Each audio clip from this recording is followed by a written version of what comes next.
प्रिय देशवासियों, सभी मानव समुदाय को सनातन धर्म पीठ के पीठाधीश्वर स्वामी जगदीश्वरानंद नाथ और शक्ति पुत्र डॉक्टर अनिल कुमार सिंह अनल का हार्दिक अभिनंदन।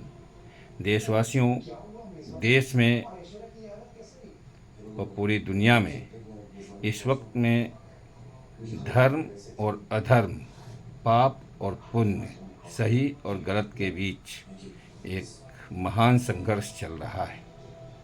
इस वक्त में साधु संतों का अपमान पापियों और अधर्मियों द्वारा बड़े पैमाने पर किया जा रहा है।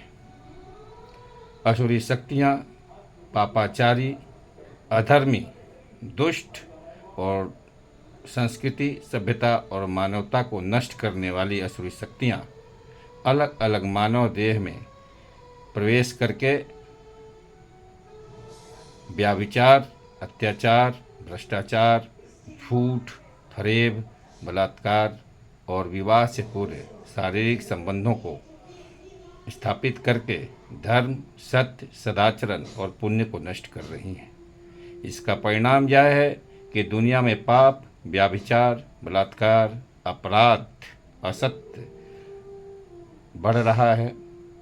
उसके साथ ही बढ़ रहे हैं रोग, उसके साथ ही बढ़ रहे हैं अकाल मृत्यु, उसके साथ ही दंड स्वरूप जो है प्राकृतिक आपदाएं, बीमारियां सब फैल रही हैं।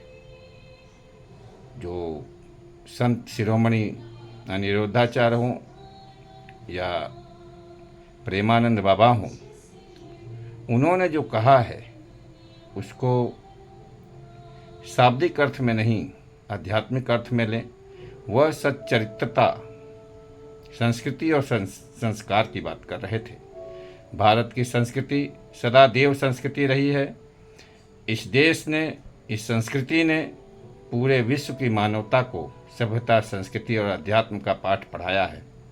इस धरती पर अवतार इसलिए हुए हैं क्योंकि जब यह धरती डूबी हुई थी तो यही धरती का एक हिस्सा जो है वो सबसे पहले बाहर आया।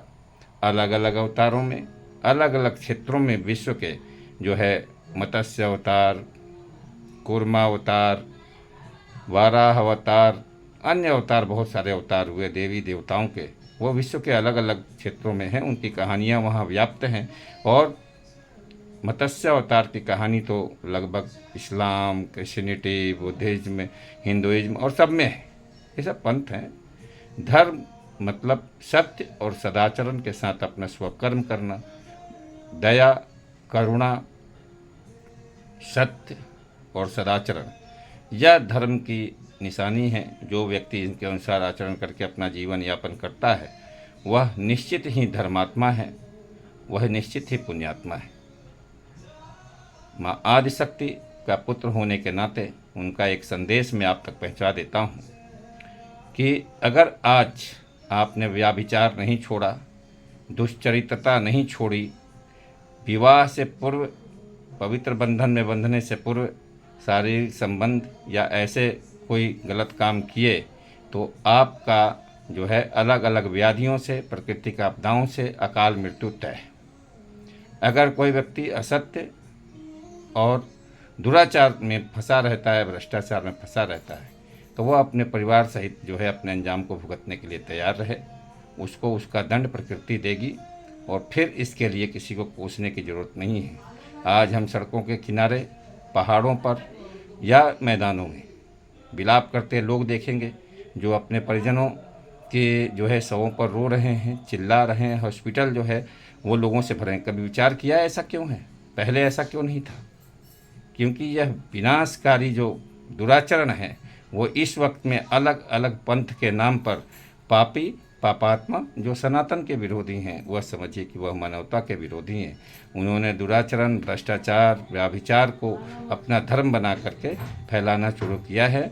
इसलिए असुरी संस्कृति का त्याग कीजिए, सत्य, सदाचरण और सच्चरित्रता, ईमानदारी को अपने जीवन का जो है वो अंग बनाइए।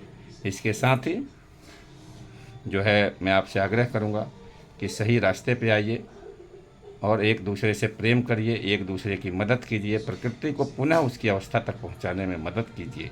यही माँ का संदेश है। अन्यथा आपका विनाश, आपका पतन कोई रोक नहीं सकता, चाहे वो राजनेता हो, चाहे वो जो संत के चोला पहने हुए असुर हों, चाहे वो किसी भी पंथ से, किसी भी जाति से, किसी भी धर्म से, किसी भी योनि में हो, चाहे वो मानव हो, चाहे वो पशु हो, चाहे वो पक्षी हो, चाहे वो प्रकृति का एक एक कण हो। अगर वो अपना धर्म त्यागता है तो इसका मतलब है कि वो अपना कर्म त्यागता है, और अगर वो अपना कर्म त्यागता है तो निश्चित ही उसका विनाश तय है। क्योंकि जिसने अपना धर्म त्याग दिया उसने अपना कर्म त्याग दिया, और जिसने अपना कर्म त्याग दिया वो ईश्वर के विरुद्ध जा रहा है। और जो ईश्वर के विरुद्ध जा रहा है, जो उस परमेश्वर परम शक्ति के विरुद्ध जा रहा है, उसको क्षमा नहीं मिलेगी। आप, मैं इस सरकार, यहाँ के जो जनप्रतिनिधि हैं, यहाँ के जो नीति नियंता हैं, उनसे भी कहना चाहता हूँ, संविधान ठीक कर लीजिए, मानव को मानव से अलग मत कीजिए। एक दूसरी चीज़ है, संविधान में दुराचरण, दूसरों के बहू बेटियों के साथ में गलत आचरण करने वालों के लिए सीधा मृत्युदंड रखिए। सहमति है, सहमति की कोई बात नहीं है। जो मर्यादा है, जो धर्म की मर्यादा है, जो प्रकृति की मर्यादा है, उसके विरुद्ध कोई भी आचरण स्वीकार नहीं होना चाहिए। अगर होता है तो याद रखिए कि यह व्यवस्था आपकी जल्द ही नष्ट हो जाएगी, और इसके नष्ट होने का कारण आप होंगे। धर्म की सत्ता स्थापित कीजिए और अधर्म और पाप की सत्ता को नष्ट कीजिए। इसके लिए आपको जो है सभी पंथों के जो महान संत हैं उनसे बैठ कर के विचार करना चाहिए, क्योंकि यह सारी सृष्टि धर्म के अनुसार चलेगी, कर्म के अनुसार चलेगी, ना कि मानव द्वारा बनाए गए क्षुद्र, भ्रष्टाचारी, व्याभिचारी, बलात्कारी नियमों से। जय भवानी, जय माँ आदिशक्ति, जय माँ।